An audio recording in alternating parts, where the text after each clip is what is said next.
Good morning. आज मिहानसाठी मी पनीरचा पराठा बनवला. त्यात कांदा, मिरची, कोथिंबीर, लाल तिखट, मीठ टाकलेलं. आत्ता माझा मिहान तिखट खातो, त्यामुळे मी मिरची टाकली होती. त्याने तो एन्जॉयसुद्धा केला. छान एन्जॉय. त्याला रोल बनवून दिलं की खातो. आज दही नव्हतं दिलं कारण की थोडा खोकत होता, त्यामुळे मग स्किप केलं मी. सॉस केचप तर देतच नाही. त्यानंतर काम उरकून दुपारी थोडं थंड ताक पिले.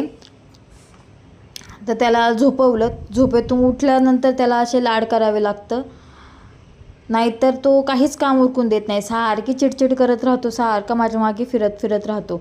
त्यामुळे म्हटलं पहिले त्याचे लाड करू दे. त्यानंतर म्हटलं चला चहा पिऊ द्या. संध्याकाळी झाली आहे.